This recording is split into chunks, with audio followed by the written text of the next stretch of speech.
Alhamdulillahi Rabbil Alamin. Louange à Dieu, le Seigneur des mondes. Assalamu alaikum wa rahmatullah wa barakatuh. Que la paix et la bénédiction d'Allah soient sur vous. Le Coran reconnaît que Jésus est le Messie, le prophète du Seigneur des mondes, et reconnaît aussi l'évangile que Dieu lui a révélé. Mais cela ne veut pas dire que ce sont les 4 évangiles que nous possédons actuellement ou que reconnaît l'Église comme étant authentiques parmi les 60 évangiles. Ces 4 évangiles ont été reconnus canoniques, conformes au canon, par les pères de l'Église catholique. Mais l'évangile dont parle le Coran, c'est l'évangile de Jésus, donné en langue araméenne, dans la langue dans laquelle s'adressait Jésus au fils d'Israël, et non pas les 4 évangiles en langue grecque.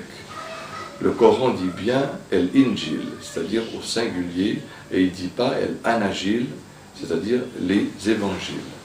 Cependant, pour l'argumentation et pour donner les preuves que Jésus n'a jamais prétendu à la divinité, n'a jamais dit qu'il était Dieu ou fils de Dieu ou l'égal de Dieu, je cite les paroles des évangiles. Si vous ouvrez l'évangile de Jean au chapitre 10 et au verset 30, on nous rapporte ces paroles que Jésus aurait dit « Le Père et moi, nous sommes un ». Et au moment où ces paroles ont été prononcées, les Juifs veulent tuer Jésus, le lapider. Et Jésus leur dit « Mais pourquoi vous voulez me tuer alors que je fais les bonnes œuvres de mon Père ?»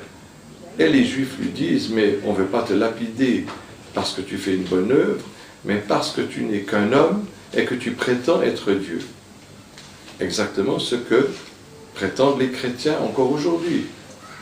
Or, regardez ce que Jésus leur répond, d'après ce texte que nous avons encore entre nos mains. Jésus leur dit, n'est-il pas écrit dans votre écriture, et il leur cite le psaume 82, les psaumes de David, le psaume 82, n'est-il pas écrit dans votre écriture que ceux à qui la parole de Dieu est adressée seront appelés des dieux. Donc Jésus dit bien ceux, le texte du psaume 82 dit bien ceux, donc il n'y a pas que Jésus. Et c'est pourquoi, par exemple, Moïse, à qui Dieu a adressé sa parole, on trouve aussi dans l'Exode, le livre attribué à Moïse dans l'Ancien Testament, au chapitre 7, il est écrit ceci, « Dieu dit à Moïse, je ferai de toi un Dieu pour Pharaon. » Vous voyez, le même mot est employé, pas seulement pour Jésus, mais pour Dieu, pour Moïse. Pourquoi? Parce que dans le langage biblique, le Dieu avec un petit d signifie un homme à qui Dieu a parlé, qui est un prophète choisi par Dieu, à qui il a donné le pouvoir de faire des miracles, attestant de l'authenticité de son message. Mais cela ne veut jamais dire qu'il est le Dieu Tout-Puissant, ou qu'il est égal à Dieu. D'ailleurs, les mêmes paroles, le Père et moi nous sommes un, sont adressées aux apôtres. Dans l'évangile de Jean aussi, mais au verset 17, regardez ce que je lis.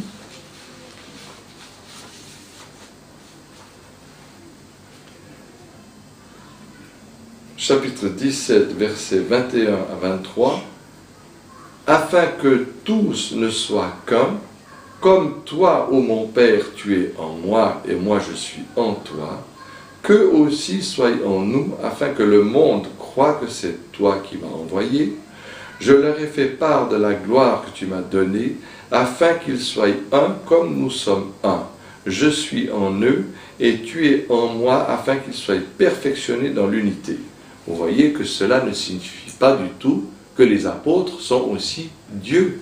Et cela va beaucoup plus loin, parce que même pour les gens de Thessalonique qui ont cru en Jésus, Jésus dit exactement la même chose. Regardez ce qu'il est écrit dans la première épître de Jean.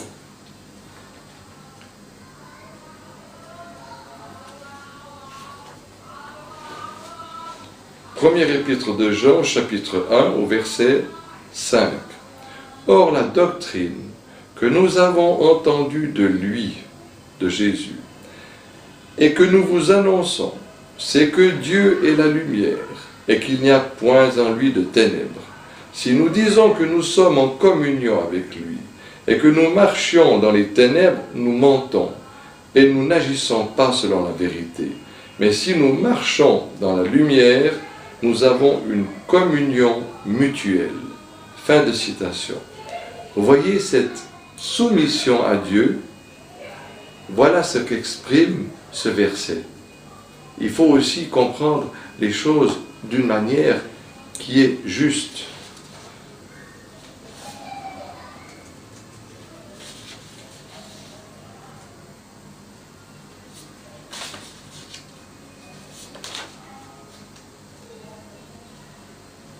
Regardez, aussi dans l'évangile de Luc, au chapitre 22, nous lisons ceci, qu'un seul connaît le Père, c'est-à-dire Dieu, le Fils, c'est-à-dire Jésus. Et lorsque dans l'évangile de Matthieu, lorsque dans l'évangile de Marc 13, on vient demander à Jésus quand est-ce que viendra l'heure dernière, qu'est-ce que Jésus répond? Le Père connaît cette heure, mais le Fils ne la connaît pas. Vous voyez? Donc si Jésus était vraiment Dieu selon l'Esprit, comme le disent les chrétiens, il aurait connu ce que Dieu connaît, mais il n'a pas connu tout ce que Dieu connaît, puisqu'il n'a pas connu l'heure dernière. Et c'est exactement ce que Dieu a dit dans le Coran, dans les derniers versets de la sourate La table servie. Dieu questionne Jésus le jour du jugement et lui dit « Est-ce toi, ô Jésus, qui a dit aux hommes, prenez moi et ma mère comme deux divinités en dessous de Dieu ?» Et Jésus répond, voilà les vraies paroles de Jésus que Dieu nous rapporte dans son livre, et Jésus répond « Il ne m'appartient pas de dire ce que je n'ai pas le droit de dire, je leur ai seulement ordonné une seule parole, adorer Dieu, mon Seigneur est votre Seigneur. Toi, ô Dieu, tu connais ce qui est en moi, mais moi je ne connais pas ce qui est en toi. » Vous voyez? Donc là nous avons les véritables paroles de Jésus, et aussi confirmé dans la Bible que le Fils ne connaît pas tout ce que le Père connaît, mais il n'a connu que ce que Dieu a voulu lui faire connaître. La preuve, il n'a pas connu l'heure. Il y a encore une autre preuve évidente. Alors ça c'est dans l'évangile de Matthieu au chapitre 20. La mère des deux fils de Zébédée vient vers Jésus, se prosterne devant lui et lui dit « Oh Jésus, accorde-moi que mes deux fils soient dans ton paradis. » Et qu'est-ce que Jésus lui répond? « Il ne m'appartient pas de leur accorder cela, car cela ne sera qu'accordé qu'à ceux que mon Père l'a destiné. » Autre preuve que si Jésus était Dieu, il aurait eu ce pouvoir d'accorder cette chose-là, mais ce pouvoir ne revenait qu'à Dieu. Donc, ces deux preuves qui ne concernent pas la nature humaine de Jésus, car vous savez que pour l'Église catholique, quand on leur dit que Jésus a eu faim, que Jésus a été fatigué, etc., donc ils vous disent toujours qu'il était homme selon la nature, mais esprit selon Dieu. Mais l'esprit connaît toutes choses, n'est-ce pas? L'esprit, ce n'est pas le corps. Aussi, autre preuve de cela, lorsque dans l'évangile de Marc, au chapitre 11, Jésus éprouve la faim, il se dirige avec ses disciples, il quitte Béthanie, il se dirige avec ses disciples au loin, car il voit un figuier. Il a pensé que c'était la saison des figues. Il s'approche près du figuier, mais celui-ci ne portait pas de figues, car ce n'était pas la saison. Or Jésus n'a pas connu la saison des figues, d'après l'évangile de Marc au chapitre 11. Autre preuve que Jésus n'est pas Dieu, car Jésus n'a pas connu la saison des figues, mais Dieu connaît toutes choses. Vous voyez? La dernière preuve, aussi extraordinaire, les disciples viennent près de Jésus et lui disent « Bon maître, pourquoi m'appelles-tu bon ?» Jésus dit « Pourquoi m'appelles-tu bon ?» Jésus n'accepte pas qu'on l'appelle bon. Il lui dit « Il y a un seul bon, c'est Dieu. » Vous voyez? Donc si Jésus était vraiment Dieu, il n'aurait pas pu ne pas accepter cette qualité, car si vous dites à Dieu, « Oh mon Dieu, toi le créateur des cieux et de la terre, toi qui es le généreux », Dieu ne va pas dire « Non, c'est pas moi, c'est un autre ». Donc si Jésus vraiment était Dieu, il n'aurait jamais osé refuser ça. Mais il l'a refusé parce qu'il savait bien que Dieu seul est bon et que toutes les qualités qu'il avait ne lui venaient que de son Seigneur. Voyez donc la preuve éclatante.